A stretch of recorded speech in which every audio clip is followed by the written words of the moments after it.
back to Flat Water, guys. This is Atlantis Found.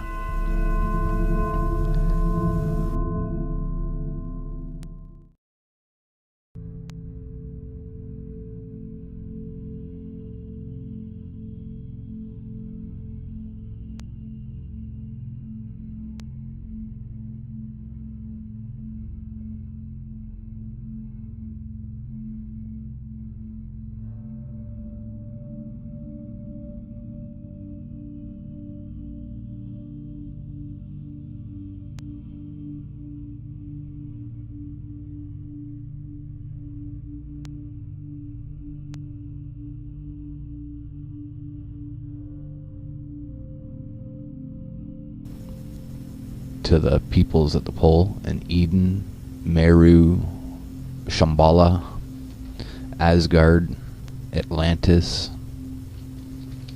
and many of the other names that refer to the same place, our North Pole. So in this work, I'm going to combine quite a few of the main stories that talk about what it's like there and how to get there and what is found once you're there. So, we're going to begin. The earliest possible reference is either the Bible, Plato, and or the references that Zen brought up regarding the Thracian chronicles and Thracian lore, and that the Thracians did indeed come from the north. So this is also where our two works line up, is that I've been looking at other cultures that claim to come from Hyperborea and claim to come from the north. So a lot of the Scandinavian Gothic peoples, the Tartars, the Russians, the Egyptians who originally came from or turned back to the Coptics, and you can see how those cultures are all interrelated, moving south from north. And then on the other side we see China and Nepal and Shambhala, the Chinese versions of Eden, of Meru, and we'll get into some more of those later as well. But we see that on the eastern side, through Marco Polo and through his recollections to the courts of Europe, that the ancient Chinese had influenced the Aztecs and the Mexicans to have the same beliefs. And we can see that, in fact, early Aztec is actually mid to late Chinese and was influenced heavily by them on that side of the Americas, on the western side of the Americas. And we see that in their culture that they reference the same things about a place like Eden in the north, where all peoples originated from, where they have magic and powers and greatness and great abundance and wonderful weather and beautiful, good people, and also that all humans came from that place, and that it is still there, and that mere mortals are lucky to get there, if they can get there at all. So we're going to trace back through, and I'm going to read to you from runic inscriptions and ancient Scandinavian wood carvings of their ancient lore, also ancient Latin and Plato and Pliny and Plato's natural history,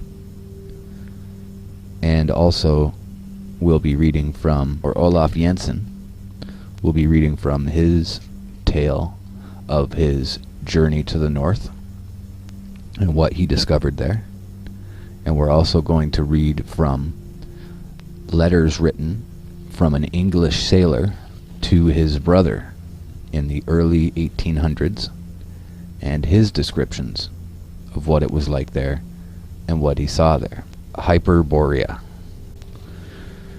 We're going to start with Olaf Jansson's story and interject the important information, and later we'll backtrack and tie together the whole story. Now, this material is commonly found in hollow earth material. We will see that this information may pertain, there may be a place and places inside the earth that we can reach at the North Pole. It could be any number of things. There could be that there is atop Mount Meru, a godly place. There could be that inside of the earth there is a place with a tower still sticking straight out the top of it, which would be Mount Meru. And I don't prescribe to the hollow earth in the standard hollow earth model. What I'm proposing here is that we are living on the flat earth, and that the vortex at the pole, the foaming whirlpool that goes there, and that the in-sucking rivers and seas go down to there, that it might be possible to somehow get inside the earth there safely, and that inside of that area there may be a secondary living area that other cultures and ancient cultures have been living in since the beginning of time, as is stated in all these readings that we're doing. So, just so you understand the premise of what it's like in that area. My name is Olaf Jansson. I am a Norwegian, although I was born in the little seafaring Russian town of Uleåborg, on the eastern coast of the Gulf of Bothnia, the northern arm of the Baltic Sea. My parents were on a fishing cruise in the Gulf of Bothnia and put into this Russian town of Uleåborg at the time of my birth, being the 27th day of October, 1811. My father, Jens Jansson, was born at Rodwig on the Scandinavian coast near the Lofoten Islands, but after marrying made his home at Stockholm, because my mother's people resided in that city. When 7 years old, I began going with my father on his fishing trips along the Scandinavian coast. Early in life, I displayed an aptitude for books, and at the age of 9 years was placed in a private school in Stockholm, remaining there till I was 14. After this, I made regular trips with my father on all his fishing voyages. My father was a man fully 6 feet 3 in height, and weighed over 15 stone, a typical Norseman of the most rugged sort, and capable of more endurance than any other man I have ever known. He possessed the gentleness of a woman and tender little ways, yet his determination and willpower were beyond description. His will admitted of no defeat. I was in my 19th year when we started on what proved to be our last trip as fishermen, and which resulted in a strange story that shall be given to the world, but not until I have finished my earthly pilgrimage. I dare not allow the facts as I know them to be published while I'm alive, for fear of further humiliation, confinement, and suffering. First of all, I was put in irons by the captain of the whaling vessel that rescued me, for no other reason than that I told the truth about the marvelous discoveries made by my father and myself. But this was far from being the end of my tortures. After 4 years and 8 months' absence, I reached Stockholm, only to find my mother had died the previous year, and the property left by my parents in the possession of my mother's people, but it was at once made over to me. All might have been well, had I erased from my memory the story of our adventure, and of my father's terrible death. Finally, one day, I told the story in detail to my uncle, Gustav Osterland, a man of considerable property, and urged him to fit out an expedition for me to make another voyage to the strange land. First I thought he favored my project. He seemed interested, and invited me to go before certain officials and explain to them, as I had to him, the story of our travels and discoveries. Imagine my disappointment and horror when, upon the conclusion of my narrative, certain papers were signed by my uncle, and without warning, I found myself arrested and hurried away to dismal and fearful confinement in a madhouse, where I remained for 28 years, long, tedious, frightful years of suffering. I never ceased to assert my sanity, and to protest against the injustice of my confinement. Finally, on the 17th of October 1862, I was released. My uncle was dead, and the friends of my youth were now strangers. Indeed, a man over 50 years old, whose only known record is that of a madman, has no friends. I was at a loss to know what to do for a living, but instinctively turned toward the harbor where fishing boats in great numbers were anchored, and within a week I had shipped with a fisherman by the name of Jan Hansen, who was starting on a long fishing cruise to the Lofoten Islands. Here my earlier years of training proved of the very greatest advantage, especially in enabling me to make myself useful. This was but the beginning of other trips, and by frugal economy I was, in a few years, able to own a fishing brig of my own. For 27 years thereafter I followed the sea as a fisherman, 5 years working for others, and the last 22 for myself.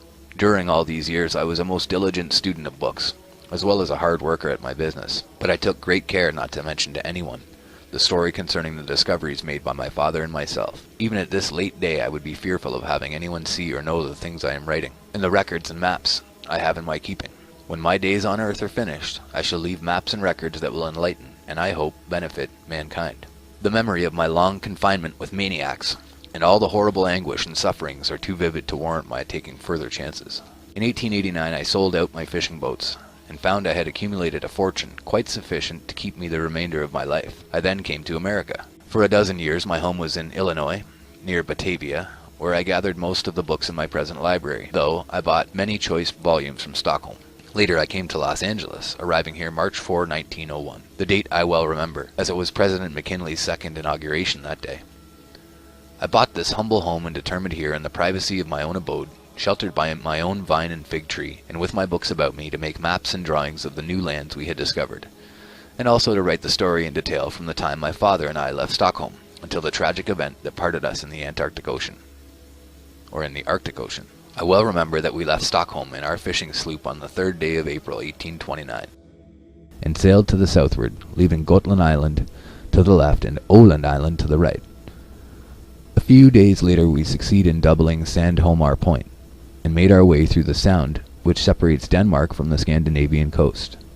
In due time we put in at a town of Kristiansand, where we rested 2 days, and then started round the Scandinavian coast to the westward, bound for the Lofoten Islands. My father was in high spirit because of the excellent and gratifying returns he had received from our last catch by marketing at Stockholm, instead of selling at one of the seafaring towns along the Scandinavian coast. He was especially pleased with the sale of some ivory tusks that he had found on the west coast of Franz Josef Land during one of his northern cruises the previous year, and he expressed the hope that this time we might again be fortunate enough to load our little fishing sloop with ivory, instead of cod, herring, mackerel, and salmon.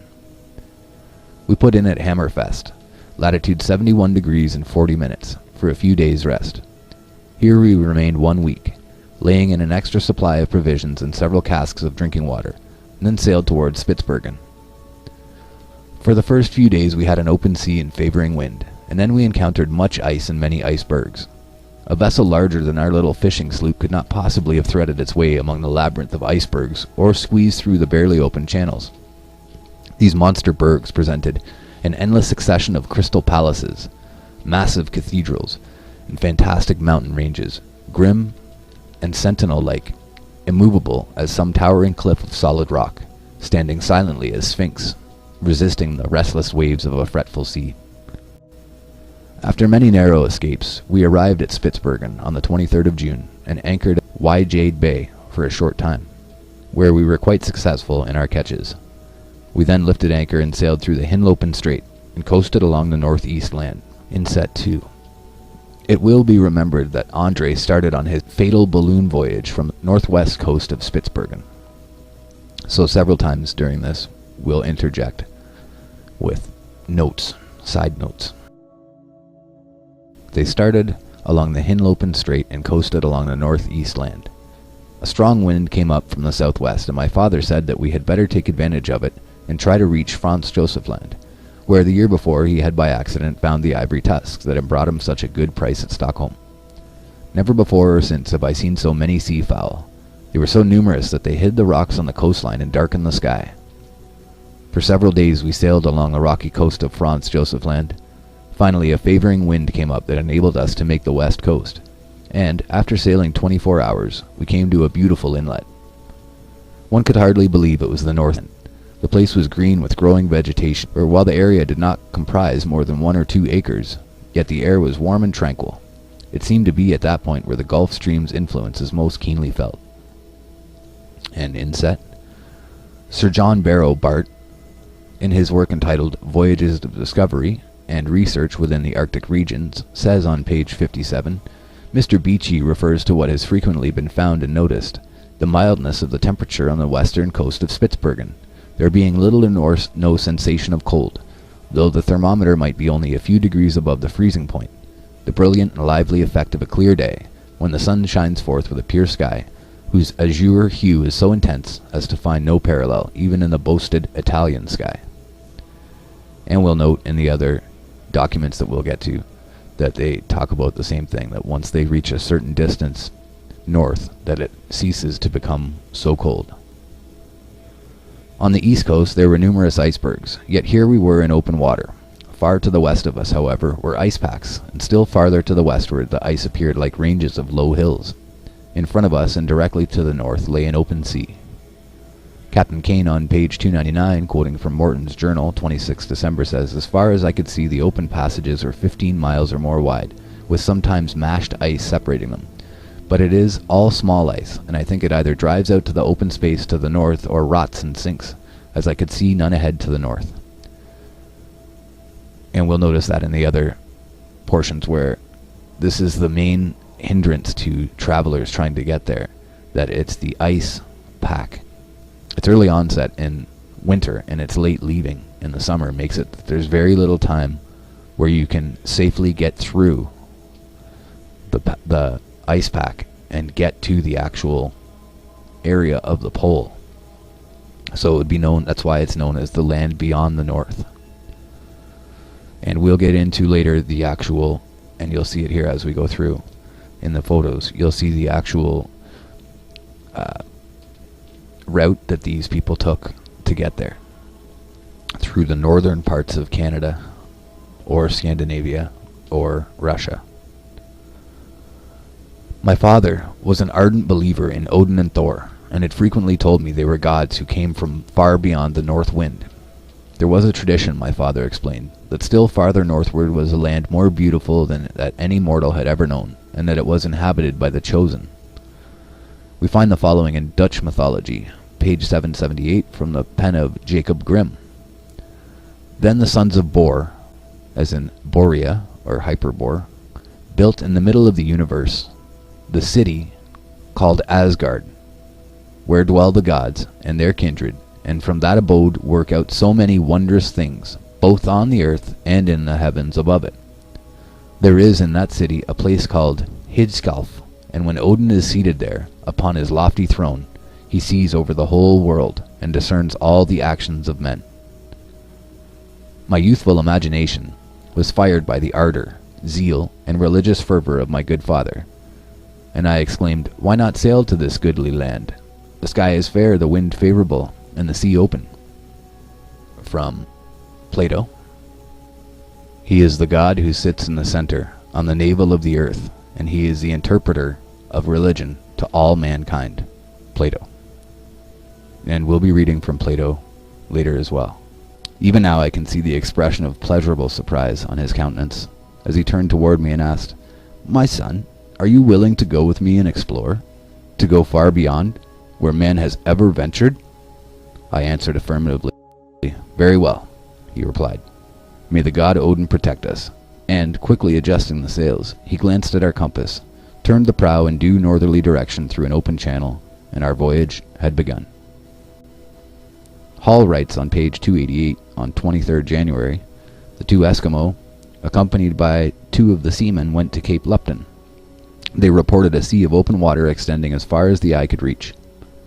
The sun was low in the horizon, as it was still the early summer. Indeed, we had almost 4 months of day ahead of us before the frozen night could come on again.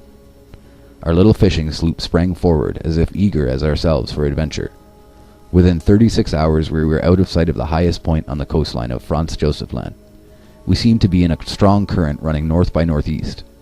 Far to the right and to the left of us were icebergs, but our little sloop bore down on the narrows and passed through channels and out into open seas, channels so narrow in places that, had our craft been other than small, we could never have gotten through. On the third day we came to an island. Its shores were washed by an open sea. My father determined to land and explore for a day. This new land was destitute of timber, but we found a large accumulation of driftwood on the northern shore. Some of the trunks of the trees were 40 feet long and 2 feet in diameter. Greeley tells us in Volume 1, page 1, that Privates Connell and Frederick found a large coniferous tree on the beach just above the extreme high water mark. It was nearly 30 inches in circumference, some 30 feet long, and had apparently been carried to that point by a current within a couple of years. A portion of it was cut up for firewood, and for the first time in that valley, a bright, cheery campfire gave comfort to man. After one day's exploration off of the coast of this land, we lifted anchor and turned our prow to the north in an open sea. Dr. Kane says on page 379, "I cannot imagine what becomes of the ice. A strong current sets in constantly to the north, but from altitudes of more than 500 feet, I saw only narrow strips of ice, with great spaces of open water, from 10 to 15 miles in breadth, between them. It must, therefore, either go to an open space in the north, or dissolve." I remember that neither my father nor myself had tasted food for almost 30 hours. Perhaps this was because of the tension of excitement about our strange voyage in waters farther north. My father said than anyone had ever been before. Active mentality had dulled the demands of the physical needs. Instead of the cold being intense as we had anticipated, it was really warmer and more pleasant than it had been while in Hammerfest on the north coast of Norway some 6 weeks before. Captain Peary's second voyage relates another circumstance which may serve to confirm a conjecture which has long been maintained by some, that an open sea free of ice exists at our near pole. On the 2nd of November, says Peary, the wind freshened up to a gale from north by west, lowered the thermometer before midnight to 5 degrees, whereas a rise of wind at Melville Island was generally accompanied by a simultaneous rise in the thermometer at low temperatures.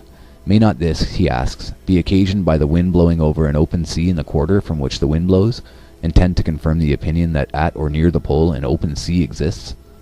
And this is what ties in with the other reading that I've done, but I've been having problems with my software, so the other reading is not ready yet. But this is letters from a sailor who attended a royal expedition to the North Pole in the early 1800s, the 1820s, and he writes letters continually to his brother while he is away. And during those writings, he continually, in every letter, he gives constant bearings. He gives his constant latitude and longitude.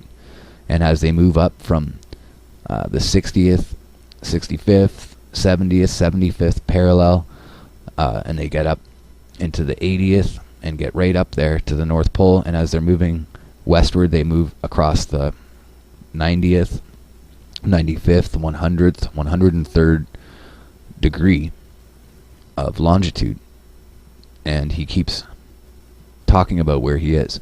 And Melville Island is a place in Canada, and there's pictures of it here in this document, or in this show that you'll see, where it's the channels with the boats in the north, and that's Melville Island. It looks like a giant rock, a barren rock. And so you see that there's places there where it's incredibly barren and ice-filled up in the islands, and then there's other places where there are trees. It's supposed to be past the Krumholtz zone, where trees don't grow anymore. And we'll get into some other interesting things that happen at those latitudes, such as the magnetic dip of the needle. So back to the Hollow Earth story by Jansen. So we were on about Captain Peary, and there's an open sea near the North Pole. We both frankly admitted that we were very hungry, and forthwith I prepared a substantial meal from our well-stored larder. When we had partaken heartily of the repast, I told my father I believed I would sleep. as I was beginning to feel quite drowsy. "Very well," he replied. "I will keep the watch." I have no way to determine how long I slept. I only know that I was rudely awakened by a terrible commotion of the sloop. To my surprise, I found my father sleeping soundly. I cried out lustily to him, and starting up, he sprang quickly to his feet. Indeed, had he not instantly clutched the rail, he would certainly have been thrown into the seething waves. A fierce snowstorm was raging. The wind was directly astern, driving our sloop at a terrific speed, and was threatening every moment to capsize us. There was no time to lose. The sails had to be lowered immediately. Our boat was writhing in convulsions. A few icebergs we knew were on either side of us, but fortunately the channel was open directly to the north. But would it remain so?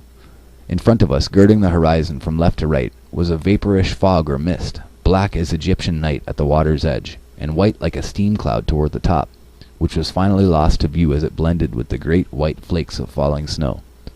Whether it covered a treacherous iceberg, or some other hidden obstacle against which our little sloop would dash and send us to a watery grave, or was merely the phenomenon of an Arctic fog, there was no way to determine. On the page 284 of his works, Hall writes, "From the top of Providence Berg, a dark fog was seen to the north, indicating water. At 10 a.m., 3 of the men, Kruger, Nindemann, and Hobby, went to Cape Lupton to ascertain, if possible, the extent of the open water. On their return they reported several open spaces and much young ice, not more than a day old, so thin that it was easily broken by throwing pieces of ice upon it. By what miracles we escaped being dashed to utter destruction I do not know. I remember our little craft creaked and groaned as if joints were breaking. It rocked and staggered to and fro as if clutched by some fierce undertow of whirlpool or maelstrom. Fortunately our compass had been fastened with long screws to a crossbeam. Most of our provisions, however, were tumbled out and swept away from the deck of the cuddy, and had we not taken the precaution at the very beginning to tie ourselves firmly to the masts of the sloop, we should have been swept into the lashing sea. Above the deafening tumult of the raging waves I heard my father's voice. "Be courageous, my son," he shouted. "Odin is the god of the waters, the companion of the brave, and he is with us. Fear not." To me it seemed there was no possibility of our escaping a horrible death. The little sloop was shipping water. The snow was falling so fast as to be blinding, and the waves were tumbling over our counters in reckless white-sprayed fury. There was no telling what instant we should be dashed against some drifting ice pack. The tremendous swells would heave us up to the very peaks of mountainous waves, and then plunge us down again into the depths of the sea's trough, as if our fishing sloop were a fragile shell. Gigantic white-capped waves like veritable walls fenced us in, fore and aft. This terrible, nerve-wracking ordeal, with its nameless horrors of suspense and agony of fear, indescribable, continued for more than 3 hours, and all the time we were being driven forward at fierce speed. Then suddenly, as if growing weary of its frantic exertions, the wind began to lessen its fury, and by degrees to die down. At last we were in perfect calm. The fog mist had also disappeared, and before us lay an iceless channel perhaps 10 or 15 miles wide, with a few icebergs far away to our right, and an intermittent archipelago of smaller ones to the left.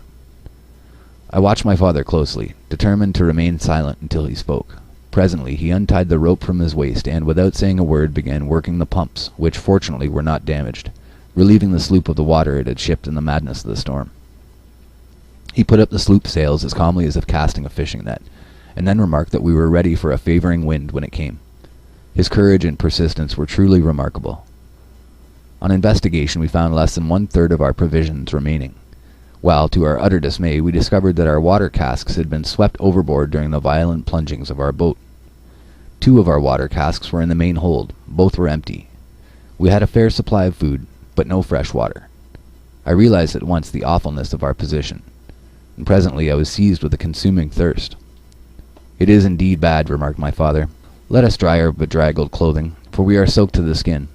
Trust to the god, Odin, my son. Do not give up hope." The sun was beating down slantingly, as if we were in a southern latitude, instead of in the far northland. It was swinging around, its orbit ever visible and rising higher and higher each day, frequently mist-covered, yet always peering through the lacework of clouds like some fretful eye of fate, guarding the mysterious northland and jealously watching the pranks of man. Far to our right, the rays decking the prisms of icebergs were gorgeous. Their reflections emitted flashes of garnet, of diamond, of sapphire, a pyrotechnic panorama of countless colors and shapes, while below could be seen the green-tinted sea, and above, the purple sky.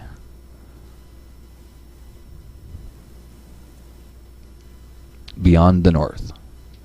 I tried to forget my thirst by busying myself with bringing up some food and an empty vessel from the hold. Reaching over the side rail, I filled the vessel with water for the purpose of laving my hands and face. To my astonishment, when the water came in contact with my lips, I could taste no salt. I was startled by the discovery. "Father," I fairly gasped. The water, it is fresh." "What, Olaf?" exclaimed my father, glancing hastily around. "Surely you are mistaken. There is no land. You are going mad." "But taste it," I cried. And thus we made the discovery that the water was indeed fresh, absolutely so, without the least briny taste or even the suspicion of a salty flavor. We forthwith filled our 2 remaining water casks, and my father declared it was a heavenly dispensation of mercy from the gods, Odin and Thor. We were almost beside ourselves with joy, but hunger bade us end our enforced fast. Now that we had found fresh water in the open sea, what might we not expect in this strange latitude, where ship had never before sailed, and the splash of an oar had never been heard? In Volume 1, page 195, Nansen writes, "It is a peculiar phenomenon, this dead water. We had at present a better opportunity of studying it than we desired. It occurs where a surface layer of fresh water rests upon the salt water of the sea, and this fresh water is carried along with the ship, gliding on the heavier sea beneath it, as if on a fixed foundation. The difference between 2 strata was in this case so great that while we had drinking water on the surface, the water we got from the bottom cock of the engine room was far too salt to be used for the boiler." And so this is what I wanted to mention as well about the other traveler at Melville Island, and what he writes in his travels as well, and it comes up in all kinds of Arctic travels, that the icebergs are not salty. And science will tell you that it is frozen ocean that makes icebergs. But go ahead and take some water at your house and put a bunch of salt in it. Mix it thoroughly, stir it thoroughly till you have a good solution, and put it in your deep freezer. And see if your deep freezer pushes the salt out of the ice, as they say that it does, or if it just freezes into a chunk of salt ice. And we'll get into this further, that they're using the water from the glaciers to drink from, and it is perfectly clean, and that it can't be frozen seawater. So where is it coming from? And in such abundance. Back to the text. We had scarcely appeased our hunger when a breeze began filling the idle sails, and, glancing at the compass, we found the northern point pressing hard against the glass. In response to my surprise, my father said, "I have heard of this before. It is what they call the dipping of the needle." We loosened the compass and turned it at right angles with the surface of the sea before its point would free itself from the glass and point accordingly to unmolested attraction. It shifted uneasily and seemed as unsteady as a drunken man, but finally pointed a course. Before this, we thought the wind was carrying us north by northwest, but with the needle free we discovered, if it could be relied upon, that we were sailing slightly north by northeast. Our course, however, was ever tending northward. In Volume 2, pages 18 and 19, Nansen also writes about the inclination of the needle. Speaking of Johnson, his aide, "One day, it was November 24th, he came in to supper a little after 6, quite alarmed, and said, 'There has just been a singular inclination of the needle in 24 degrees, and remarkably enough, its northern extremity pointed to the east.'" And we also see this in the Melville Island texts, that they had the same occurrence. And lots of other sailors remark that around that area, around the 75th parallel, 75 latitude and 103 to 105, or I should say 199 to 105 in longitude, that in that area that the compass begins to waver drastically. We again find in Peary's first voyage, page 67, the following. "It had been observed that from the moment they had entered Lancaster Sound, the motion of the compass needle was very sluggish, and both this and its deviation increased as they progressed to the westward, and continued to do so in descending this inlet.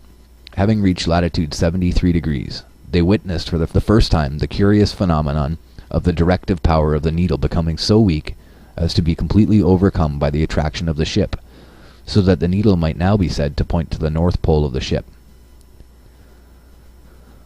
The sea was serenely smooth, with hardly a choppy wave, and the wind brisk and exhilarating.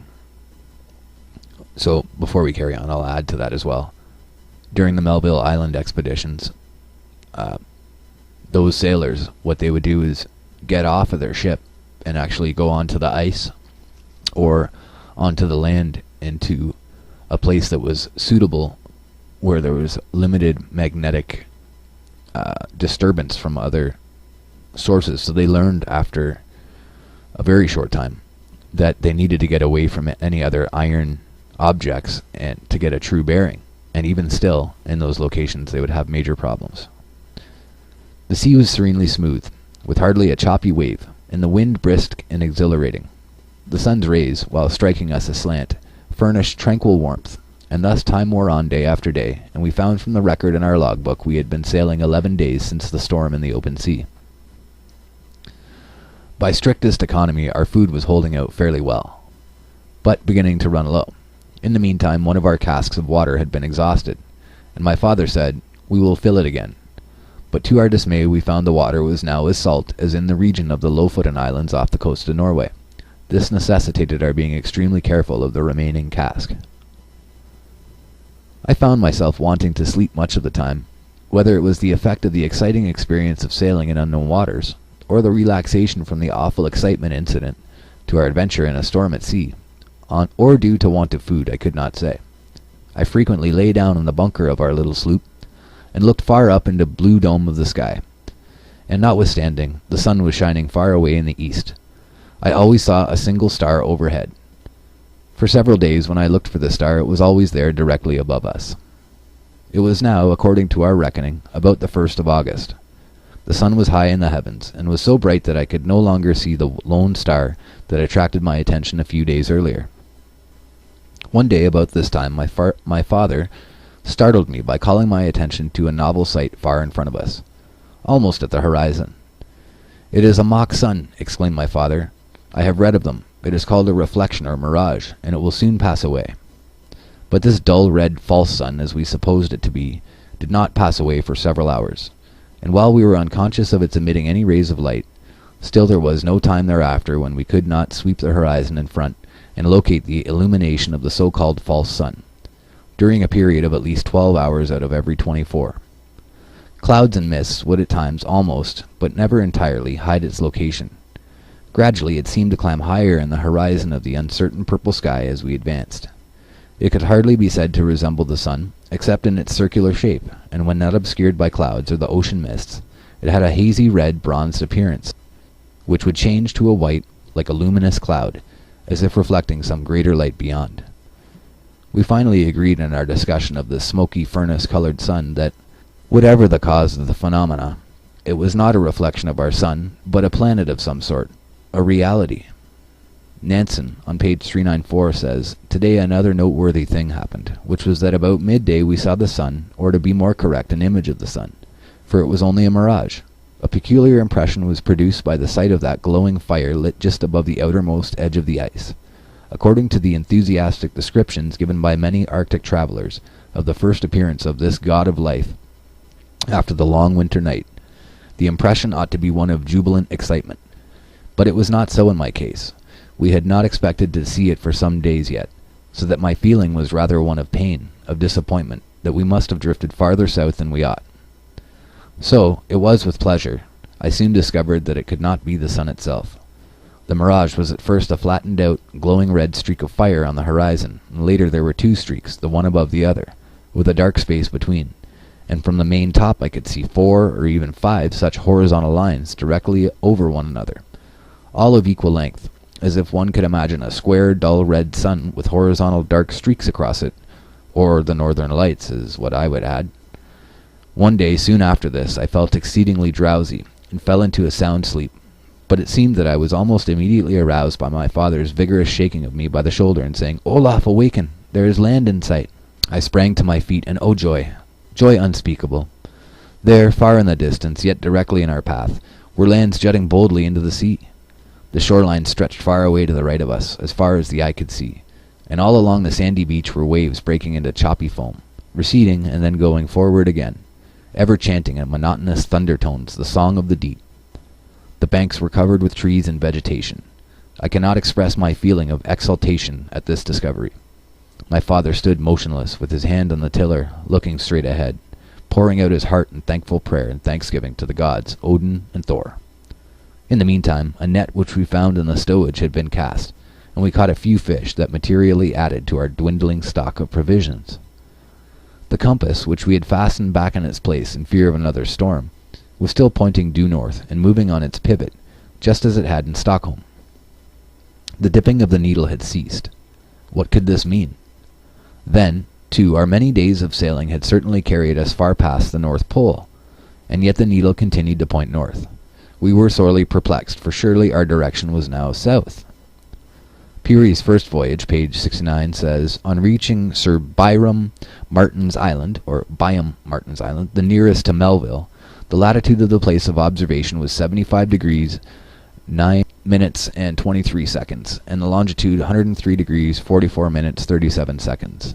The dip of the magnetic needle of 88 degrees 25 minutes 58 seconds west, in the longitude of 91 degrees 48 minutes, where the last observations on the shore had been made, to 165 degrees 50 minutes and 9 seconds east, at their present station, so that we had," says Peary, "in sailing over the space included between these two meridians, crossed immediately northward of the magnetic pole, and had undoubtedly passed over one of those spots upon the globe where the needle would have to be found to vary 180 degrees, or in other words, where the North Pole would have pointed to the south."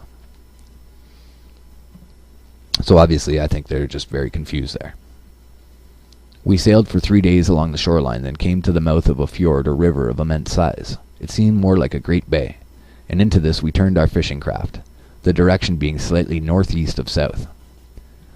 By the assistance of a fretful wind that came to our aid about 12 hours out of every 24, we continued to make our way inland into what afterward proved to be a mighty river, and which we learned was called by the inhabitants Hiddekel, or Hiddekel. So interesting that they came to the mouth of a mighty river.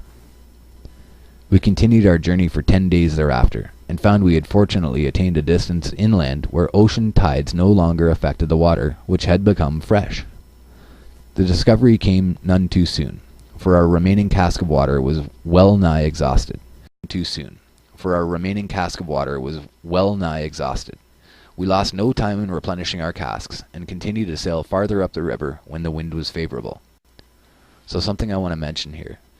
I think a lot of people think that as you get up to the North Pole, that the way that the maps are and the way that it looks on Earth, that it looks like it's a very tiny area.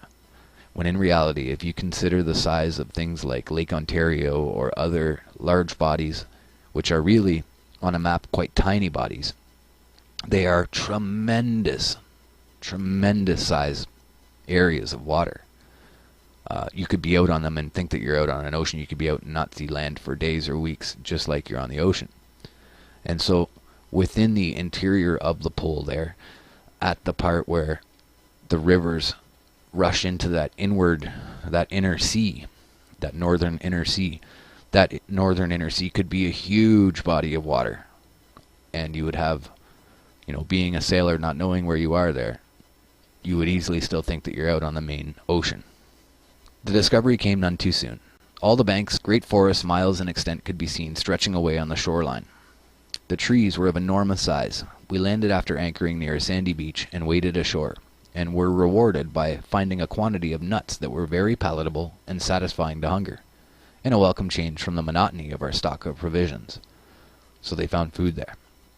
It was about the 1st September, over 5 months we calculated, since our leave-taking from Stockholm.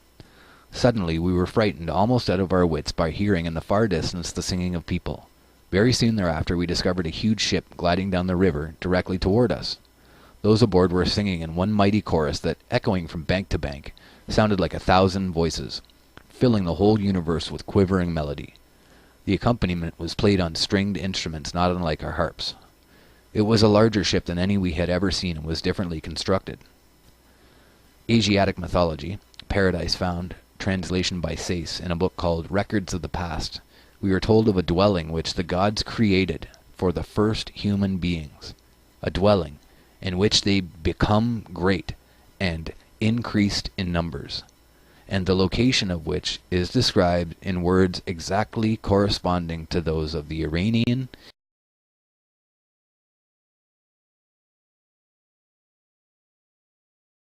Indian, Chinese, Eddaic,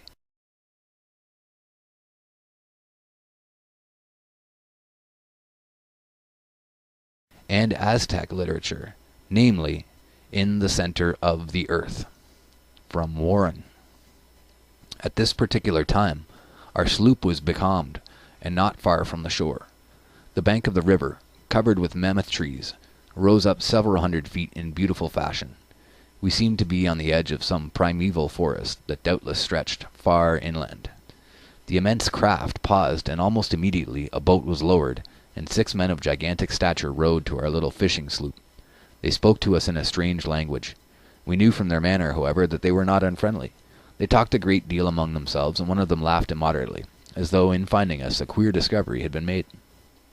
One of them spied our compass, and it seemed to interest them more than any other part of our sloop. Finally, the leader motioned as if to ask whether we were willing to leave our craft to go on board their ship. "What say you, my son?" asked my father. "They cannot do any more than kill us." "They seem to be kindly disposed," I replied, "although what terrible giants! They must be the select 6 of the King's crack regiment. Just look at their great size." "We may as well go willingly as be taken by force," said my father, smiling, "for they are certainly able to capture us." Thereupon he made known by signs that we were ready to accompany them. Within a few minutes we were on board the ship, and a half an hour later our little fishing craft had been lifted bodily out of the water by a strange sort of hook and tackle, and set on board as a curiosity. There were several hundred people on board this, to us, mammoth ship, which we discovered was called the Naz, meaning, as we were afterward learned, pleasure, or, to give a better interpretation, pleasure excursion ship. If my father and I were curiously observed by the ship's occupants, the strange race of giants offered us an equal amount of wonderment. Speaking of giants, in some of the other documents that I found, there is another new reference that I've never seen before, where there's a place in Europe, they dug up a giant's grave and actually found a 25-foot tall human with 10-foot wide shoulders. So later, at some point, I'll provide that reference. There was not a single man aboard who would not have been measured fully 12 feet in height. They all wore full beards, not particularly long, but seemingly short-cropped. They had mild and beautiful faces, exceedingly fair, with ruddy complexions. The hair and beard of some were black, others sandy, and still others yellow. The captain, as we designated the dignitary in command of the great vessel, was fully a head taller than any of his companions. The women averaged from 10 to 11 feet in height. Their features were especially regular and refined, while their complexion was of a most delicate tint heightened by a healthful glow. According to all procurable data, that spot at the era of man's appearance upon the stage was in the now lost Miocene continent, which then surrounded the Arctic pole. That in that true original Eden, some of the early generations of men attained to a stature and longevity unequaled in any countries known to post-Diluvian history, is by no means scientifically incredible. William Warren, Paradise Found. Both men and women seem to possess that particular ease of manner which we deem a sign of good breeding, and notwithstanding their huge statures, there was nothing about them suggesting awkwardness. As I was a lad in only my 19th year, I was doubtless looked upon as a true Tom Thumb. My father's 6'3" did not lift the top of his head above the waistline of these people. Each one seemed to vie with the others in extending courtesies and showing kindness to us. But all laughed heartily, I remember, when they had to improvise chairs for my father and myself to sit at table. They were richly attired in a costume peculiar to themselves and very attractive. The men were clothed in handsomely embroidered tunics of silk and satin, and belted at the waist. They wore knee breeches and stockings of a fine texture, while their feet were encased in sandals adorned with gold buckles. We early discovered that gold was one of the most common metals known, and that it was used extensively in decoration. Strange as it may seem, neither my father nor myself felt the least bit of solicitude for our safety. "We have come into our own," my father said to me. "This is the fulfillment of the tradition told me by my father and my father's father, and still back for many generations of our race. This is, assuredly, the land beyond the north wind." We seemed to make such an impression on the party, that we were given specially into the charge of one of the men, Jules Galdea, and his wife, for the purpose of being educated in their language, and we, on our part, were just as eager to learn as they were to instruct. At the captain's command the vessel was swung cleverly about, and began retracing its course up the river. The machinery, while noiseless, was very powerful. The banks and trees on either side seemed to rush by. The ship's speed at times surpassed that of any railroad train on which I have ever ridden, even here in America. It was wonderful. In the meantime we had lost sight of the sun's rays, but we found a radiance within, emanating from the dull red sun which had already attracted our attention, now giving out a white light, seemingly from a cloud bank far away in front of us. It dispensed a greater light, I should say, than 2 full moons on the clearest night. In 12 hours this cloud of whiteness would pass out of sight as if eclipsed, and the 12 hours following corresponded with our night. We early learned that these strange people were worshippers of this great cloud of night. It was the SMOKY god of the inner world. The ship was equipped with a mode of illumination which I now presume was electricity, but neither my father nor myself at the time were sufficiently skilled in mechanics to understand whence came the power to operate the ship, or to maintain the soft, beautiful lights that answered the same purpose of our present methods of lighting the streets of our cities, our houses, and our places of business. It must be remembered, the time of which I write was the autumn of 1829, and we of the outside surface of the earth knew nothing then, so to speak, of electricity. The electricity surcharged condition of the air was a constant vitalizer. I never felt better in my life than during the 2 years my father and I sojourned on the inside of the earth. To resume my narrative of events, the ship on which we were sailing came to a stop 2 days after we had been taken on board. My father said as nearly as he could judge we were directly under Stockholm or London. The city we had reached was called Jehu, signifying a seaport town. The houses were largely and beautifully constructed, and quite uniform in appearance, yet without sameness. The principal occupation of the people appeared to be agriculture. The hillsides were covered with vineyards, while the valleys were devoted to the growing of grain. I never saw such a display of gold. It was everywhere. The door casings were inlaid, and the tables were veneered with sheetings of gold. Domes of the public buildings were of gold.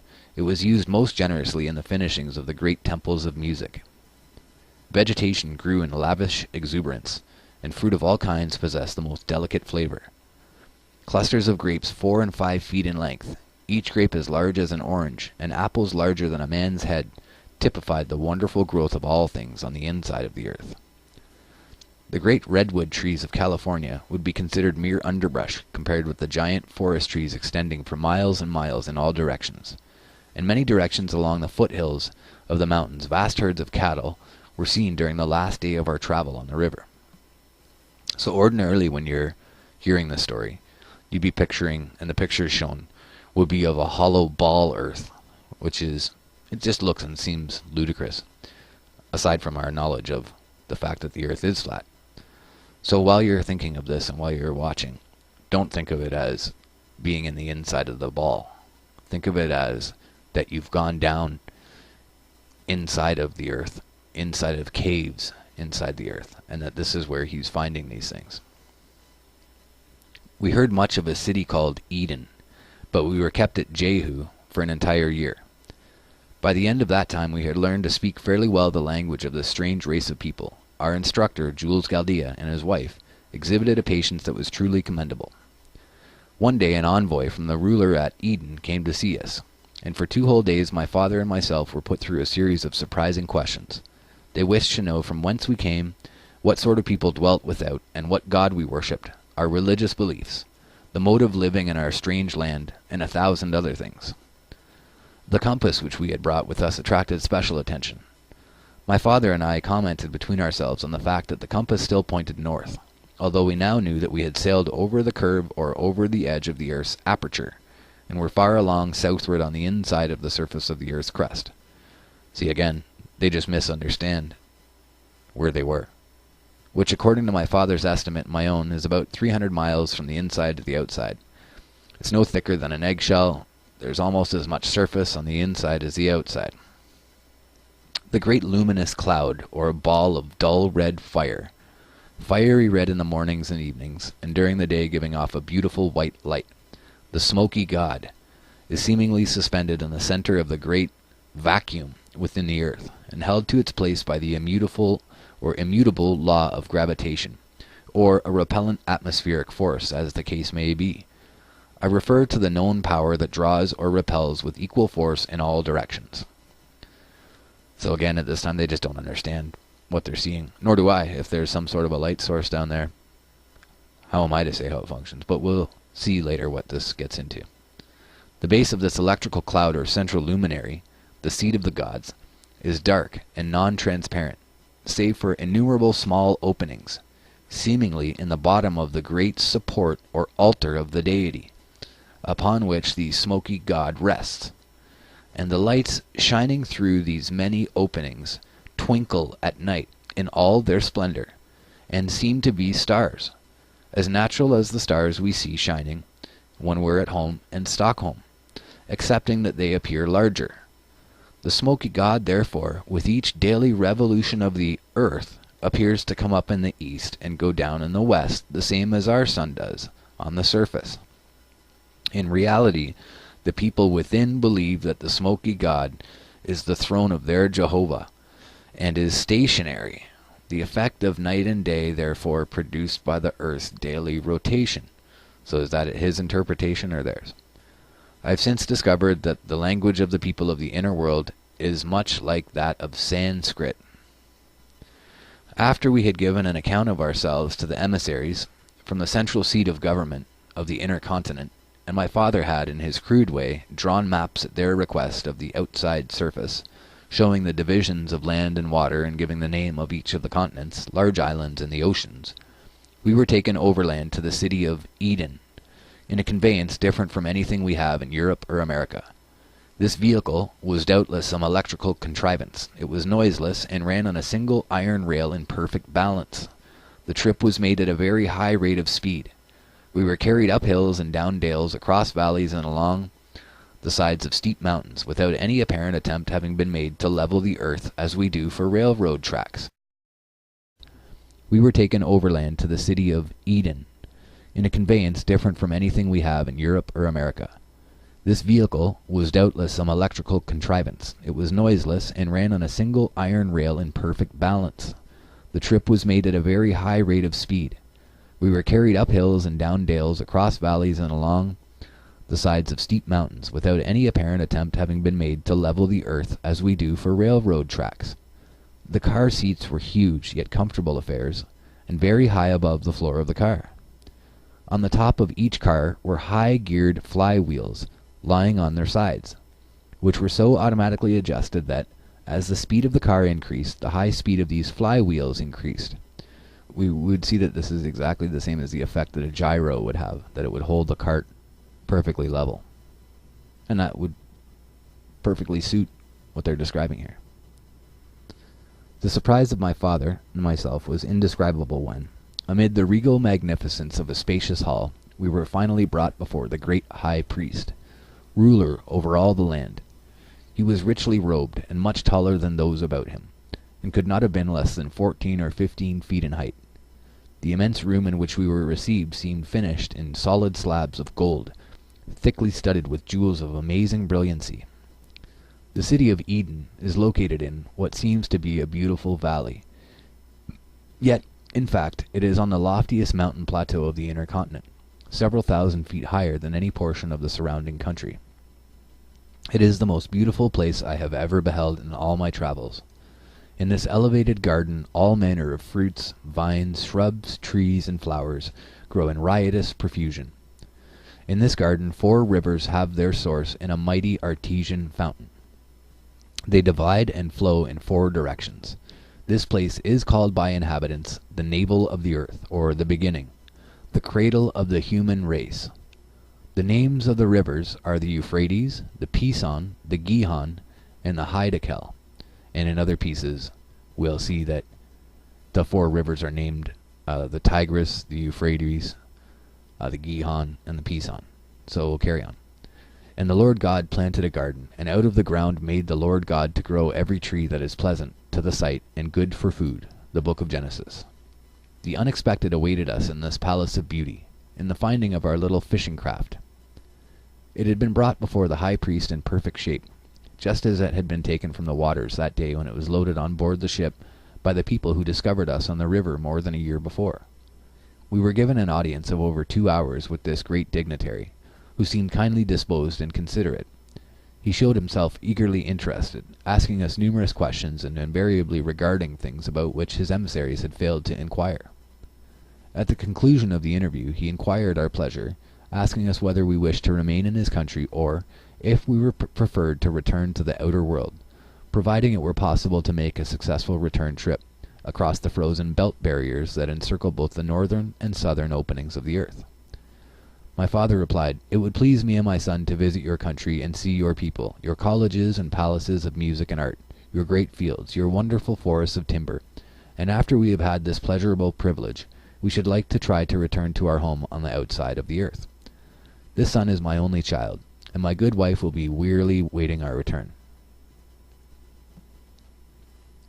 "I fear you can never return," replied the high chief priest, "because the way is a most hazardous one.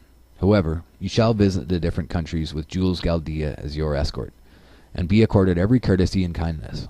Whenever you are ready to attempt a return voyage, I assure you that your boat, which is here on exhibition, shall be put in the waters of the river Hiddekel at its mouth, and we will bid you Jehovah's speed." Thus terminated our only interview with the high priest or ruler of the continent. We learned that the males do not marry before they are from 75 to 100 years old, and that the age at which women enter wedlock is only a little less, and that both men and women frequently live to be from 600 to 800 years old, and in some instances much older. Josephus says, "God prolonged the life of the patriarchs that preceded the deluge, both on account of their virtues and to give them the opportunity of perfecting the sciences of geometry and astronomy, which they had discovered, which they could not have done if they had not lived 600 years, because it is only after the lapse of 600 years that the great year is accomplished." Flammarion, Astronomical Myths, Paris, page 26. During the following year we visited many villages and towns, prominent among them being the cities of Nigai, Delphi, Hectia, and my father was called upon no less than a half-dozen times to go over the maps which had been made from the rough sketches he had originally given of the divisions of land and water on the outside. I remember hearing my father remark that the giant race of people in the land of the SMOKY god had almost as accurate an idea of the geography of the outside as had the average college professor in Stockholm. In our travels we came to a forest of gigantic trees near the city of Delphi. Had the Bible said there were trees towering over 300 feet in height and more than 30 feet in diameter, growing in the Garden of Eden, the Ingersolls, the Tom Paines, and the Voltaires would doubtless have pronounced the statement a myth. Yet this is the description of California's Sequoia gigantea. But these California giants pale into significance when compared with the forest Goliaths found in the within continent, the North Continent, where abound mighty trees from 800 to 1,000 feet in height, and from 100 to 120 feet in diameter, countless in numbers and forming forests extending hundreds of miles back from the sea. The people are exceedingly musical, and learn to a remarkable degree in their arts and science, especially geometry and astronomy. Their cities are equipped with vast palaces of music, where not infrequently as many as 25,000 lusty voices of this giant race swell forth in mighty choruses of the most sublime symphonies. The children are not supposed to attend institutions of learning before they are 20 years old. Then their school life begins and continues for 30 years, 10 of which are uniformly devoted by both sexes to the study of music.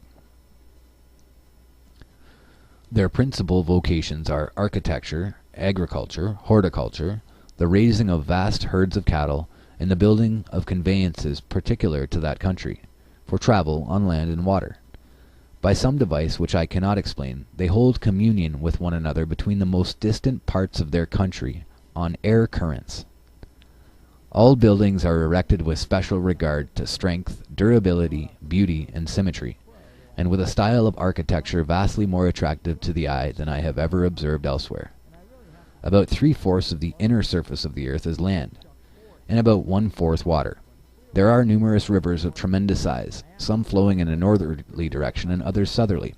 Some of these rivers are 30 miles in width, and it is out of these vast waterways at the extreme northern, in regions where low temperatures are experienced, that freshwater icebergs are formed. They are then pushed out to sea like huge tongues of ice by the abnormal freshets of turbulent waters that, twice every year, sweep everything before them. We saw innumerable specimens of bird life, no larger than those encountered in the forests of Europe or America. It is well known that during the last few years whole species of birds have quit the earth. A writer in a recent article on this subject says, "Almost every year sees the final extinction of one or more bird species.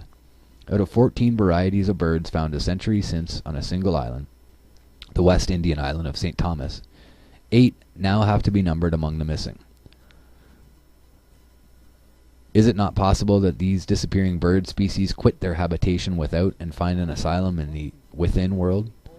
So I think that right here that he's kind of confusing the much publicly discussed at that time via Darwin, that the extinction of the puffin and other birds in that area that were killed off by sailors, that this is discussed about as an evolutionary thing, and that I think that this author feels that it lends credence to birds going down inside of the earth.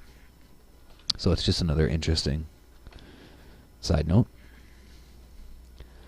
Whether inland among the mountains or along the seashore, we found bird life prolific. When they spread their great wings, some of the birds appeared to measure 30 feet from tip to tip. They are of great variety and many colors. We were permitted to climb up on the edge of a rock and examine a nest of eggs. There were 5 in the nest, each of which was at least 2 feet in length and 15 inches in diameter. After we had been in the city of Hectea about a week, Professor Galdia took us to an inlet, where we saw thousands of tortoises along the sandy shore. I hesitate to state the size of these creatures. They were from 25 to 30 feet in length, from 15 to 20 feet in width, and fully 7 feet in height. When one of them projected its head, it had the appearance of some hideous sea monster. The strange conditions within are favorable not only for vast meadows of luxuriant grasses, forests of giant trees, and all manner of vegetable life, but wonderful animal life as well. One day we saw a great herd of elephants. There must have been 500 of these thunder-throated monsters with their restlessly waving trunks. They were tearing huge boughs from the trees and trampling smaller growth into dust like so much hazel brush. They would average over 100 feet in length and from 75 to 85 feet in height. It seemed as I gazed upon this wonderful herd of giant elephants that I was again living in the public library at Stockholm, where I had spent much time studying the wonders of the Miocene age. I was filled with mute astonishment, and my father was speechless with awe. He held my arm with a protecting grip, as if fearful harm would overtake us. We were 2 atoms in this great forest, and fortunately unobserved by this vast herd of elephants as they drifted on and away, following a leader as does a herd of sheep. They browsed from growing herbage, which they encountered as they traveled, and now again shook the firmament with their deep bellowing. Moreover, there were a great number of elephants in the island, and there was provision for animals of every kind. This is another side note. Also, whatever fragrant things there are in the earth, whether roots or herbage or woods, or distilling drops of flowers or fruits, grew and thrived in that land. The Kradiluo of Plato. There is a hazy mist that goes up from the land each evening, and it invariably rains once every 24 hours.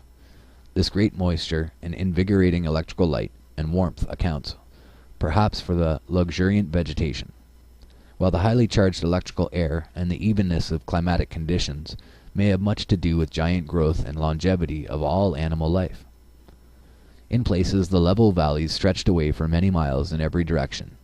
The smoky god, in its clear white light, looked calmly down. There was an intoxication in the electrically surcharged air that fanned the cheeks as softly as a vanishing whisper. Nature chanted a lullaby in the faint murmur of winds, whose breath was sweet with the fragrance of bud and blossom. After having spent considerably more than a year in visiting several of the many cities of the within world, and a great deal of intervening country, more than 2 years had passed from the time we had been picked up by the great excursion ship on the river. We decided to cast our fortunes once more upon the sea, and endeavor to regain the outside surface of the earth. We made known our wishes, and they were reluctantly but promptly followed.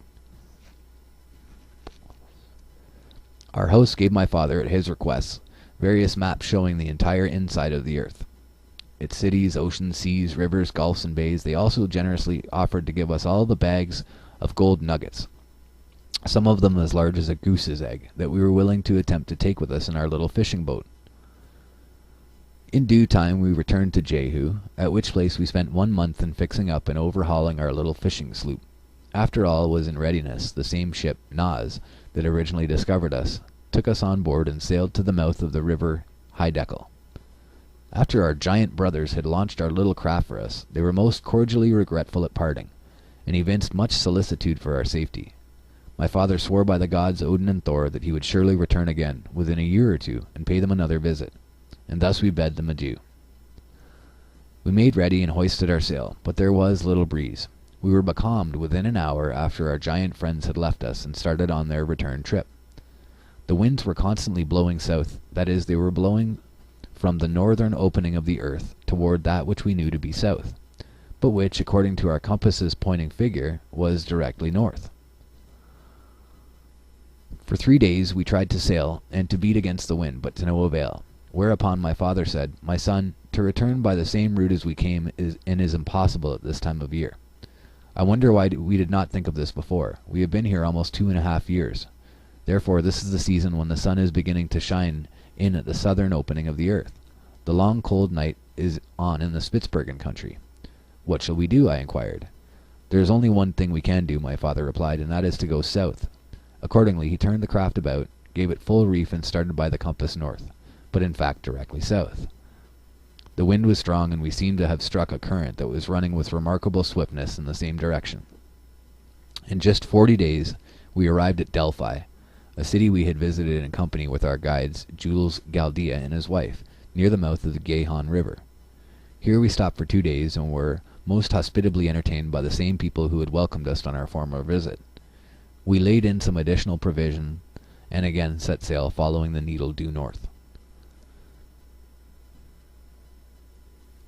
On our outward trip we came through a narrow channel, which appeared to be a separating body of water between two considerable bodies of land. There was a beautiful beach to our right, and we decided to reconnoiter. Casting anchor, we waded ashore to rest up a day before continuing the outward hazardous undertaking. We built a fire and threw on some sticks of dry driftwood. While my father was walking along the shore, I prepared a tempting repast from plies we had provided.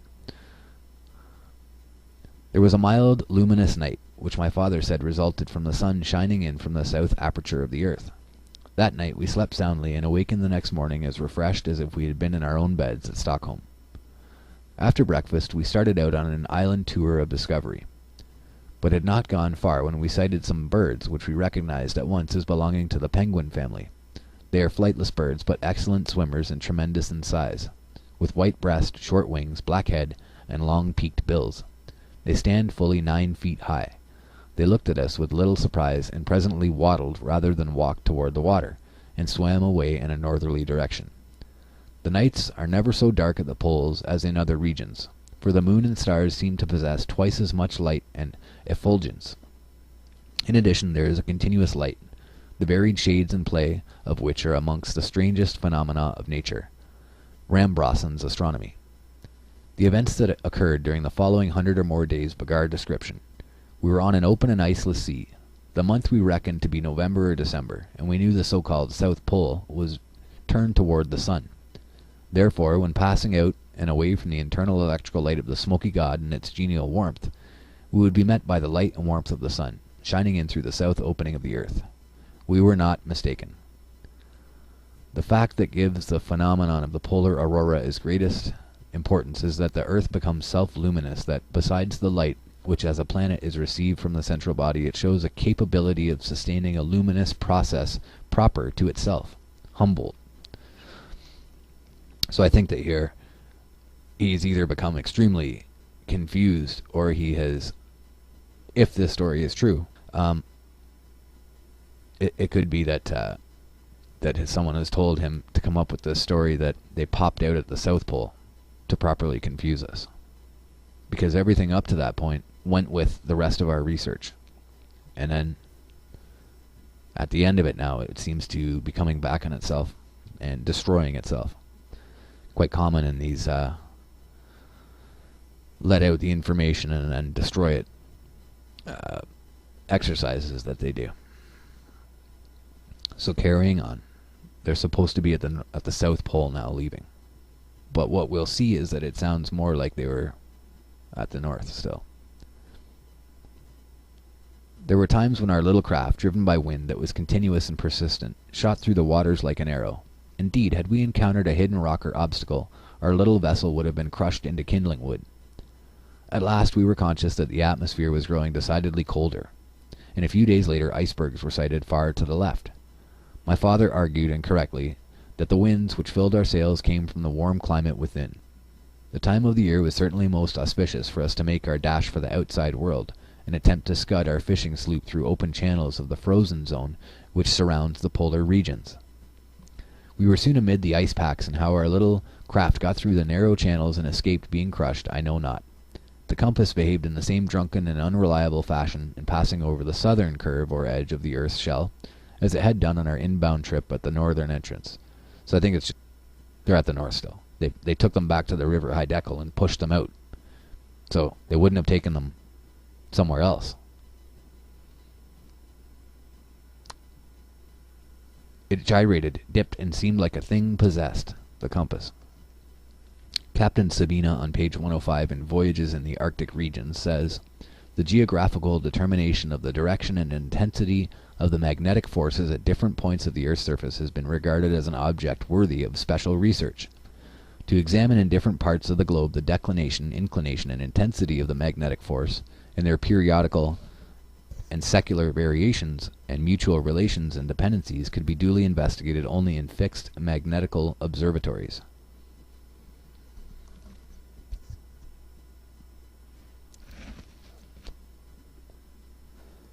So I'll tell you guys a little interesting story there. When you look at aeronautical maps over the Earth for military applications, you'll notice that there's lots of places where they say magnetic variance or magnetic disturbance, and these are huge areas where it's always a large rock piling. When you look at the areas that you'll see this in, there always seems to be a semi-mountainous area that sticks out of the ground and is highly rocky. And you'll see it in the Canadian Shield and in many other places where it's been noted that as they're going over, their compasses will spin for a bit and then go back to normal, or that the declination goes way off because of a strange magnetic variation in that location. So, as we've seen before in other of my documentaries, it's easily explicable as just the changing magnetic pace of the Earth, that the Earth itself is filled with this magnetic force that is not necessarily locked to any position. I'm not talking about the North Pole here. I'm talking about the magnetic net that surrounds us and wraps through us. That there are certain points where magnetic lines will overlap and make small extra magnetic resonances, especially to a compass. Okay, so one day as I was lazily looking over the sloop side into the clear waters, my father shouted, "Breakers ahead!" Looking up, I saw through a lifting mist a white object that towered several hundred feet high, completely shutting off our advance. We lowered sail immediately, and none too soon. In a moment we found ourselves wedged between two monstrous icebergs. Each was crowding and grinding against its fellow mountain of ice. They were like two gods of war contending for supremacy, We were greatly alarmed. Indeed, we were between the lines of a battle royal. The sonorous thunder of the grinding ice was like the continued volleys of artillery. Blocks of ice larger than a house were frequently lifted up 100 feet by the mighty force of lateral pressure. They would shudder and rock to and fro for a few seconds, then come crashing down with a deafening roar and disappear into the foaming waters. Thus, for more than 2 hours, the contest of the icy giants continued. It seemed as if the end had come. The ice pressure was terrific, and while we were not caught in the dangerous part of the jam, and were safe for the time being, yet the heaving and rending of tons of ice as it fell, splashing here and there into the watery depths, filled us with shaking fear. Finally, to our great joy, the grinding of the ice ceased, and within a few hours the great mass slowly divided, and, as if in an act of providence had been performed, right before us lay an open channel. Should we venture with our little craft into this opening? If the pressure came on again, our little sloop as well as ourselves would be crushed into nothingness. We decided to take the chance, and accordingly hoisted our sail to a favoring breeze, and soon started out like a racehorse, running the gauntlet of this unknown narrow channel of open water. For the next 45 days our time was employed in dodging icebergs and hunting channels. Indeed, had we not been favored with a strong south wind and a small boat, I doubt if this story could have ever been given to the world. At last there came a morning when my father said, "My son, I think we are to see home. We are almost through the ice. See, the open water lies before us." However, there were a few icebergs that had floated far northward into the open water still ahead of us on either side, stretching away for many miles. Directly in front of us, and by the compass, which had now righted itself due north, there was an open sea. "What a wonderful story we have to tell the people of Stockholm," continued my father, while a look of pardonable elation lighted up his honest face. "And think of the gold nuggets stowed away in the hold." I spoke kind words of praise to my father, not alone for this fortitude and endurance, but also for his courageous daring as a discoverer, and for having made the voyage that now promised a successful end. I was grateful, too, that he had gathered the wealth of gold we were carrying home. While congratulating ourselves on the goodly supply of provisions and water we still had on hand, and on the dangers we had escaped, we were startled by hearing a most terrific explosion, caused by the tearing apart of a huge mountain of ice. It was a deafening roar like the firing of 1,000 cannon. We were sailing at the time with great speed, and happened to be near a monstrous iceberg, which to all appearances was immovable as a rock-bound island. It seemed, however, that the iceberg had split, and was breaking apart, whereupon the balance of the monster along the ice which we were sailing was destroyed, and it began dipping from us. My father quickly anticipated the danger before I realized its awful possibilities. The iceberg extended down into the water many hundreds of feet, and as it tipped over, the portion coming up out of the water caught our fishing craft like a lever on a fulcrum, and threw it into the air as if it had been a football. Our boat fell back on the iceberg, that by this time had changed to the side next to us, for the top. My father was still in the boat, having become entangled in the rigging, while I was thrown some 20 feet away. I quickly scrambled to my feet, and shouted to my father, who answered, "All is well." Just then a realization dawned upon me. Horror upon horror. The blood froze in my veins. The iceberg was still in motion, and its great weight and force in topping over would cause it to submerge temporarily. I fully realized what a sucking maelstrom it would produce amid the worlds of water on every side.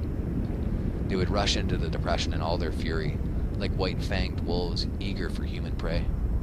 In this supreme moment of mental anguish, I remember glancing at our boat, which was lying on its side, and wondering if it could possibly right itself, and if my father could escape. Was this the end of our struggles and adventures? Was this his death? All these questions flashed through my mind in the fraction of a second, and a moment later I was engaged in a life-and-death struggle. The ponderous monolith of ice sank below the surface, and the frigid waters gurgled around me in frenzied anger. I was in a saucer, with the waters pouring in on every side. A moment more and I lost consciousness. But when I partially recovered my senses, and roused from the swoon of a half-drowned man, I found myself wet, stiff, and almost frozen, lying on the iceberg. But there was no sign of my father, or of our little fishing sloop. The monster berg had recovered itself, and, with its new balance, lifted its head perhaps 50 feet above the waves. The top of this island of ice was a plateau perhaps half an acre in extent. I loved my father well, and was grief-stricken at the awfulness of his death. I railed at fate that I, too, had not been permitted to sleep with him in the depths of the ocean. Finally, I climbed to my feet and looked about me. The purple domed sky above, the shoreless green ocean beneath, and an occasional iceberg discernible. My heart sank in hopeless despair. I cautiously picked my way across the berg toward the other side, hoping that our fishing craft had righted itself. Dared I think it possible that my father still lived? It was but a ray of hope that flamed up in my heart, but the anticipation warmed my blood in my veins and started it rushing, like some rare stimulant, through every fiber of my body. I crept close to the precipitous side of the iceberg and peered far down, hoping, still hoping. Then I made a circle of the berg, scanning every foot of the way, and thus I kept going around and around. One part of my brain was certainly becoming maniacal, while the other part, I believe, and due to this day, was perfectly rational. I was conscious of having made the circuit a dozen times, and while one part of my intelligence knew in all reason there was not a vestige of hope, yet some strange fascinating aberration bewitched and compelled me still to beguile myself with expectation. The other part of my brain seemed to tell me that while there was no possibility of my father being alive yet, if I quit making the circuitous pilgrimage, if I paused for a single moment, it would be acknowledgment of defeat, and should I do this, I felt that I should go mad. Thus, hour after hour, I walked around and around, afraid to stop and rest, yet physically powerless to continue much longer. O horror of horrors, to be cast away in this wide expanse of waters without food or drink, and only a treacherous iceberg for an abiding place. My heart sank within me, and all semblance of hope was fading into black despair. Then the hand of the deliverer was extended, and the death-like stillness of a solitude rapidly becoming unbearable was suddenly broken by the firing of a signal gun. I looked up in startled amazement, when I saw less than a half-mile away a whaling vessel bearing down toward me, with her sail full set. Evidently my continued activity on iceberg had attracted their attention. On drawing near, they put out a boat, and descending cautiously to the water's edge I was rescued, and a little later lifted on board the whaling ship. I found it was Scotch whaler the Arlington. She had cleared from Dundee in September, and started immediately for the Antarctic, in search of whales. The captain, Angus Macpherson, seemed kindly disposed, but in matters of discipline, as I soon learned, possessed of an iron will. When I attempted to tell him that I had come from the inside of the earth, the captain and mate looked at each other, shook their heads, and insisted on me being put in a bunk under strict surveillance of the ship's physician. I was very weak for want of food, and had not slept for many hours. However, after a few days' rest, I got up one morning and dressed myself without asking permission of the physician or anyone else, and told them that I was as sane as anyone. The captain sent for me and again questioned me concerning where I had come from, and how I came to be alone on an iceberg in the far-off Antarctic Ocean. I replied that I had just come from the inside of the earth, and proceeded to tell him how my father and myself had gone in by way of Spitzbergen and come out by way of the South Pole. Whereupon I was put in irons. I afterward heard the captain tell the mate that I was as crazy as a March hare, and I must remain in confinement until I was rational enough to give a truthful account of myself. Finally, after much pleading and many promises, I was released from irons. I then and there decided to invent some story that would satisfy the captain, and never again refer to my trip to the land of the Smoky God, at least until I was safe among friends. Within a fortnight I was permitted to go about and take my place as one of the seamen. A little later the captain asked me for an explanation. I told him that my experience had been so horrible that I was fearful of my memory, and begged him to permit me to leave the question unanswered until some time in the future. "I think you are recovering considerably," he said, "but you are not sane yet by a good deal. Permit me to do such work as you may assign," I replied, "and if it does not compensate you sufficiently, I will pay you immediately after I reach Stockholm, to the last penny." And thus the matter rested. On finally reaching Stockholm, as I have already related, I found that my good mother had gone to her reward more than a year before. I have also told how, later, the treachery of a relative landed me in a madhouse, where I remained for 28 years, seemingly unending years, and still later after my release how I returned to the life of a fisherman, following it sedulously for 27 years. Then how I came to America, and finally to Los Angeles, California. But all this can be of little interest to the reader. Indeed, it seems to me the climax of my wonderful travels and strange adventures was reached when the Scotch sailing vessel took me from an iceberg on the Antarctic Ocean. Author's afterword. I found much difficulty in deciphering and editing the manuscripts of Olaf Jensen. However, I have taken the liberty of reconstructing only a very few expressions, and in doing this have in no way changed the spirit or meaning. Otherwise, the original text has neither been added to nor taken from. It is impossible for me to express my opinion as to the value or reliability of the wonderful statements made by Olaf Jensen. The description here given of the strange lands and people visited by him, the location of the cities, the names and the directions of rivers, and other information herein combined, conform in every way to the rough drawings given to my custody by this ancient Norseman, which drawings together with the manuscript it is my intention at some later date to give to the Smithsonian Institution, to preserve for the benefit of those interested in the mysteries of the farthest north, the frozen circle of silence. It is certain that there are many things in Vedic literature, in Josephus, the Odyssey, the Iliad, Terrien de la Coupery's Early History of Chinese Civilization, Flammarion's Astronomical Myths, Lenormant's Beginning of the History, Hesiod's Theogony, Sir John de Mandeville's writings, and Sayce's Record of the Past, that, to say the least, are strangely in harmony with the seemingly incredible text in the yellow manuscript of the Old Norseman, Olaf Jensen, and now for the first time given to the world. In concluding this history of my adventures, I wish to state that I firmly believe science is yet in its infancy concerning the cosmology of the earth. There is so much that is unaccounted for by the world's accepted knowledge of today, and will ever remain so until the land of the SMOKY god is known and recognized by our geographers. It is the land from whence came the great logs of cedar that have been found by explorers in open waters far over the northern edge of the earth's crust, and also the bodies of mammoths whose bones are found in vast beds on the Siberian coast. Northern explorers have done much. Sir John Franklin, de Havilland Grinnell, Sir John Murray, Kane, Melville, Hall, Nansen, Schwatka, Greeley, Peary, Ross, Gerlache, Bernacchi, Andre, Amsden, Amundsen, and others have all been striving to storm the frozen citadel of mystery.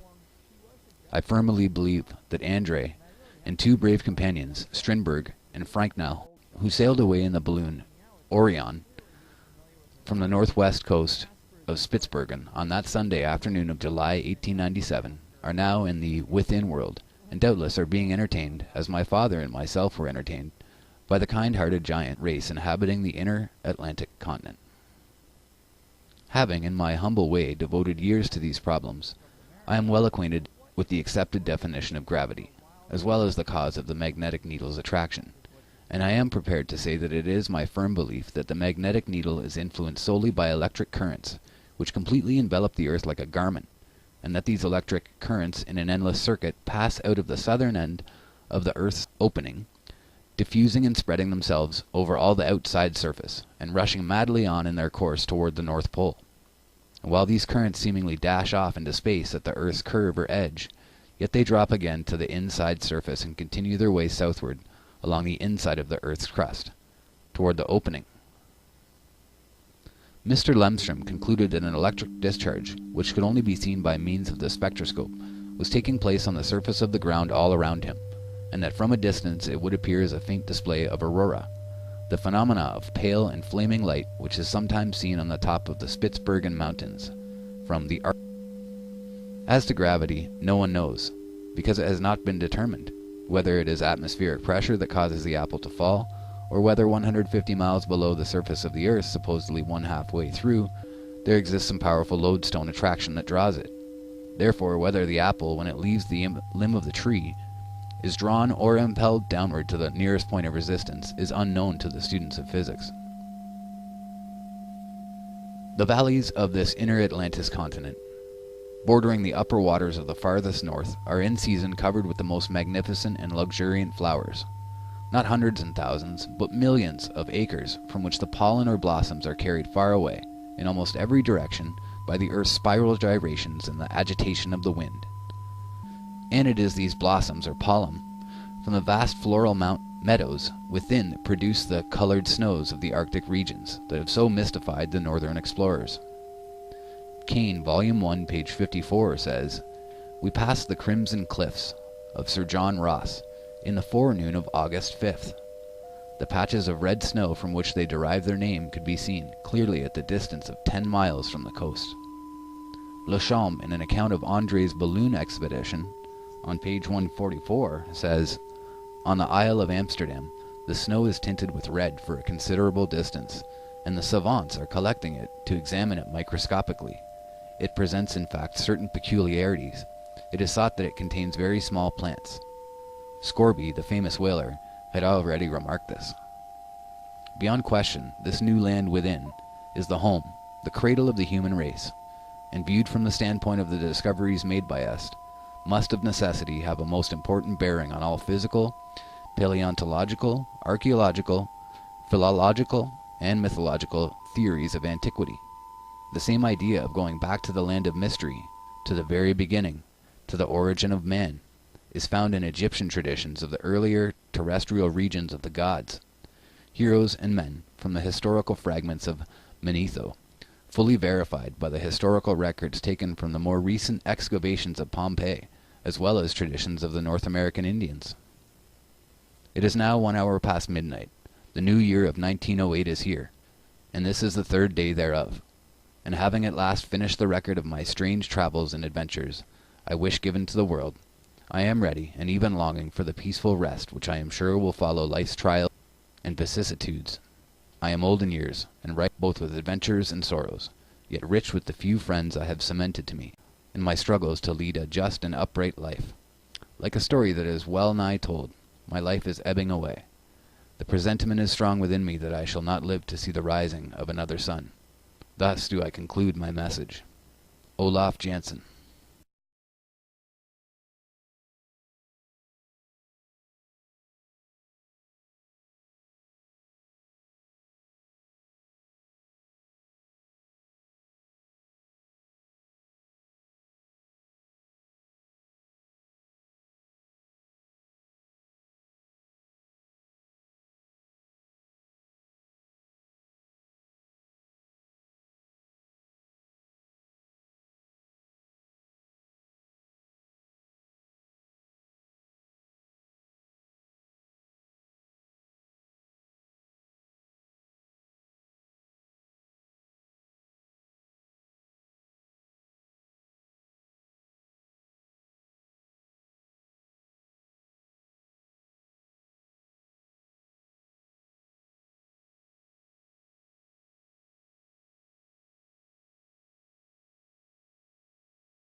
The descendants of those blonde, tall people whose mummies were found in Egypt. That's why they were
present library, though I bought many choice volumes from Stockholm. Later I came to Los Angeles, arriving here March 4, 1901. The date I well remember, as it was President McKinley's second inauguration that day. I bought this humble home and determined here in the privacy of my own abode, sheltered by my own vine and fig tree, and with my books about me, to make maps and drawings of the new lands we had discovered, and also to write the story in detail from the time my father and I left Stockholm until the tragic event that parted us in the Antarctic Ocean, or in the Arctic Ocean. I well remember that we left Stockholm in our fishing sloop on the 3rd day of April 1829, and sailed to the southward, leaving Gotland Island to the left and Åland Island to the right. A few days later we succeed in doubling Sandholmar Point, and made our way through the sound which separates Denmark from the Scandinavian coast.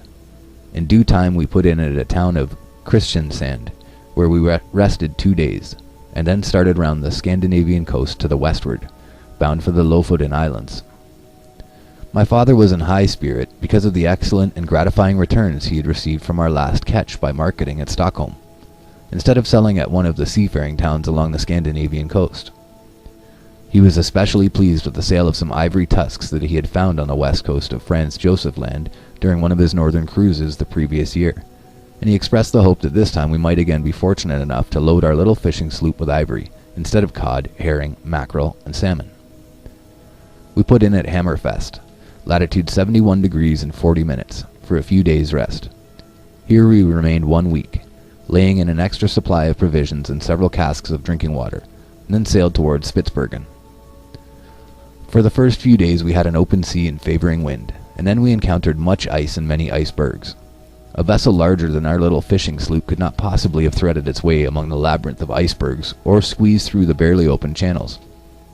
These monster bergs presented an endless succession of crystal palaces, massive cathedrals, and fantastic mountain ranges, grim and sentinel-like, immovable as some towering cliff of solid rock, standing silently as sphinx, resisting the restless waves of a fretful sea.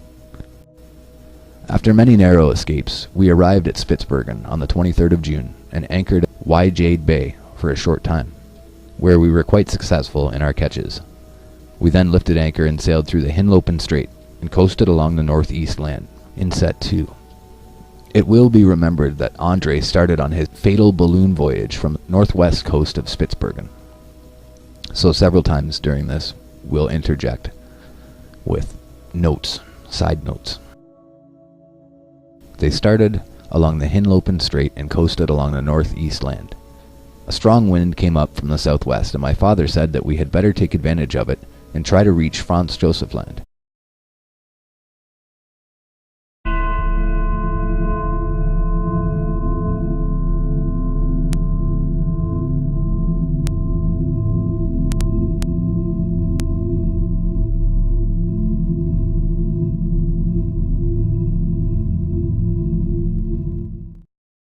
Welcome back to Flatwater, guys. This is Atlantis Found.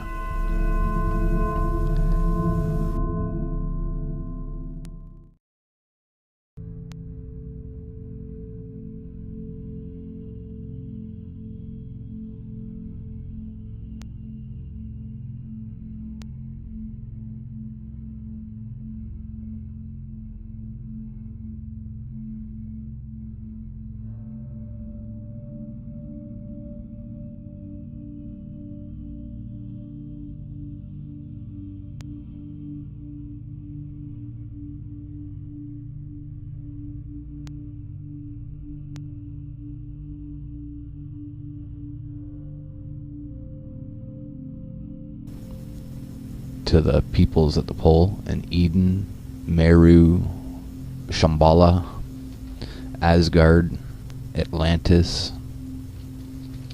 and many of the other names that refer to the same place, our North Pole. So in this work, I'm going to combine quite a few of the main stories that talk about what it's like there, and how to get there, and what is found once you're there. So, we're going to begin. The earliest possible reference is either the Bible, Plato, and or the references that Zen brought up regarding the Thracian chronicles and Thracian lore, and that the Thracians did indeed come from the north. So this is also where our two works line up, is that I've been looking at other cultures that claim to come from Hyperborea and claim to come from the north. So a lot of the Scandinavian Gothic peoples, the Tartars, the Russians, the Egyptians who originally came from or turned back to the Coptics, and you can see how those cultures are all interrelated, moving south from north. And then on the other side we see China and Nepal and Shambhala, the Chinese versions of Eden, of Meru, and we'll get into some more of those later as well. But we see that on the eastern side, through Marco Polo and through his recollections to the courts of Europe, that the ancient Chinese had influenced the Aztecs and the Mexicans to have the same beliefs. And we can see that, in fact, early Aztec is actually mid to late Chinese and was influenced heavily by them on that side of the Americas, on the western side of the Americas. And we see that in their culture that they reference the same things about a place like Eden in the north, where all peoples originated from, where they have magic and powers and greatness and great abundance and wonderful weather and beautiful, good people, and also that all humans came from that place, and that it is still there, and that mere mortals are lucky to get there, if they can get there at all.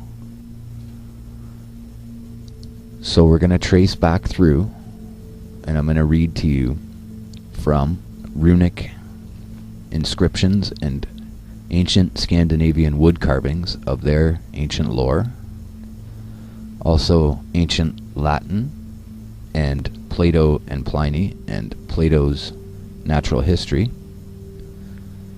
and also we'll be reading from, or Olaf Jensen will be reading from his tale of his journey to the north and what he discovered there. And we're also going to read from letters written from an English sailor to his brother in the early 1800s, and his descriptions of what it was like there and what he saw there. Hyperborea. We're going to start with Olaf Jensen's story and interject the important information, and later we'll backtrack and tie together the whole story. Now, this material is commonly found in hollow earth material. We will see that this information may pertain, there may be a place and places inside the earth that we can reach at the North Pole. It could be any number of things. There could be that there is atop Mount Meru a godly place. There could be that inside of the earth there is a place with a tower still sticking straight out the top of it, which would be Mount Meru. And I don't prescribe to the hollow earth in the standard hollow earth model. What I'm proposing here is that we are living on the flat earth, and that the vortex at the pole, the foaming whirlpool that goes there, and that the in-sucking rivers and seas go down to there, that it might be possible to somehow get inside the earth there safely, and that inside of that area there may be a secondary living area that other cultures and ancient cultures have been living in since the beginning of time, as is stated in all these readings that we're doing.